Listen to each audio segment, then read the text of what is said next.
if you're like me and you watch all these different documentaries on Netflix about plastic and just the environment, then you may already know a lot of this. But if not, here's everything that I've learned from documentaries on Netflix.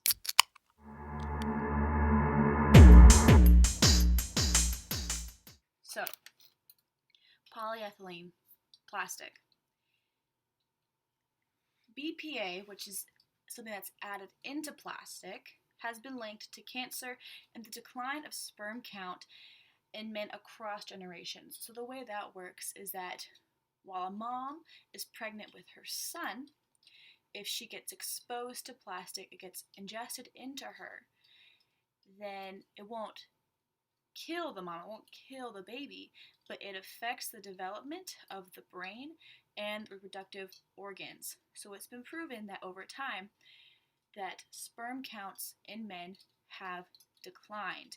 It's kind of, I don't want to say it's a causation, though most research has shown that it is, so I guess we'll say it's a causation. But if you look, as plastic has increased over time, the usage of plastic has increased over time, sperm counts have decreased over time.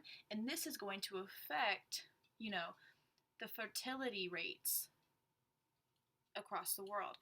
And I know we're dealing with a population crisis where there's too many people in the world, it seems like. But the issue with that is that I was talking to my dad about this, and he was like, well, doesn't that kind of fix the problem if, people's fertility is lower? No, it's not, because it's not their choice. And because it's not their choice, they're going to spend thousands of dollars to try and use science to bring their own biological child into the world instead of adopting children that need homes, that need parents, or fostering children. People will spend money on trying to create their own kid instead of helping kids that need them. So it's not really going to fix the population problem. If anything, it's just going to create an economy problem. It's going to create a money problem. So, another thing. Henry Ford, I know, the inventor of the Ford company, he created the line, people just add a bunch of stuff to it. Henry Ford found a way to make plastic from plant oils for his cars. But World War II happened, so this didn't really, skyrocket. It didn't really take off. But he found a way to make plastics that were biodegradable, that weren't polyethylene, that were still sturdy enough to use for cars. Now, so many years later, we're looking to Henry Ford's research and his discovery to find a new way to create plastics that are biodegradable. Right now, we're not looking at plant oils, but we're looking at algae and sugarcane to see if they can create these polymers we need to make these plastics. And also, we rely so heavily on plastic. You don't really realize how much you rely on the plastic until you really think about it. I mean, all the wires we have are coated in plastic. Your TV has plastic in it. Your car has plastic in it. Medicine, we make sure everything is sterile by putting it in plastic wrap. A lot of food, and when you go to the store, it's fruit and vegetables, they're covered in plastic. The lining on your Starbucks coffee cup it's paper, but it's lined in plastic. Everything, there's plastic everywhere.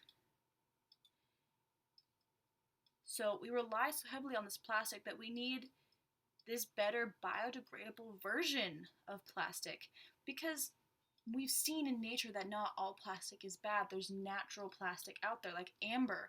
That's a plastic. It's considered a plastic because it's a polymer. It's many of the same monomer. It's, this one molecule that's chained to another molecule. It's just like it, and it goes over and over and over and over again. It's a polymer. It's a plastic. That's what amber is. And the first plastic that was ever made, that was man-made, was used to kind of reflect or is very similar in looking. It's a mirror image to what amber looks like. It looked a lot like amber. Also, rubber, like it came from trees. It's also considered a plastic, but a natural plastic. So we have these natural plastics. However, they're natural to the earth, so they can biodegrade.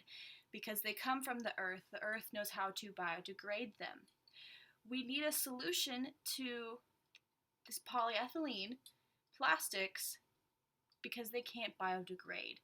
You know, previously on my podcast, we've talked about these caterpillars that were discovered. They're used to, go and eat, I think it was beeswax, but they actually also are able to eat and digest plastic, which is, really hopeful.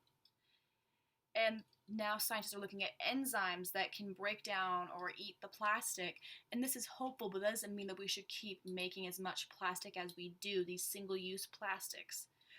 We shouldn't make more because we think there's a solution. We still need to slow down a lot because we desperately need a solution to getting rid of this plastic. We shouldn't keep making more.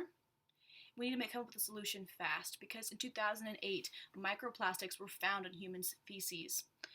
That was done in research that, humans are getting these microplastics into their system. We're estimated to eat a credit card's worth of plastic every week. You remember what I said earlier about BPA? Yeah, those toxins, when we eat that credit card worth of plastic every week, is getting into our system. Around 100,000 marine life and, birds that live around the ocean die every year because they eat this plastic, think it's food, and the toxins build up in them and kill them. It's kind of like with tuna fish.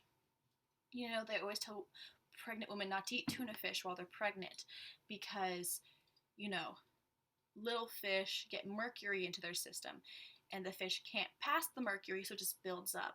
And then a bigger fish comes to eat the smaller fish, and all the mercury from the smaller fish goes into the bigger fish. And the tuna fish eats the bigger fish, and all the mercury that comes from every big fish eats sits in the tuna fish.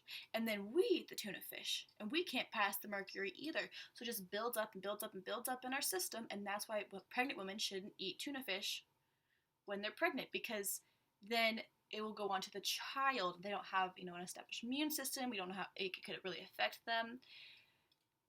So it's the same thing with these microplastics. We eat these fish, or just the toxins that they get from digesting plastic or these microplastics in the ocean, which, by the way, by 2050, there's going to be more plastic in the ocean than there are fish. Just by the way, all the toxins that each fish gets from the microplastics in the ocean, which they are getting, we're getting it by ourselves. When we eat the fish, we get that. The credit cards with the plastic we eat every week, we absorb the toxins from it. So even though the microplastics, they get out into your poop, you're still absorbing all of those toxins, just like the marine life, just like those birds are getting.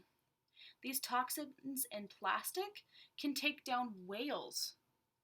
Do you think you can handle more toxins than a whale?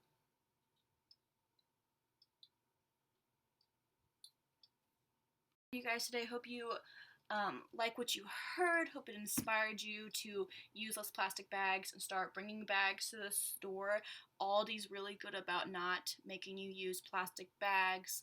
If you're looking for a mainstream store, look for a bulk store in your area where you can go and just bring in your own jars, your own bags, everything.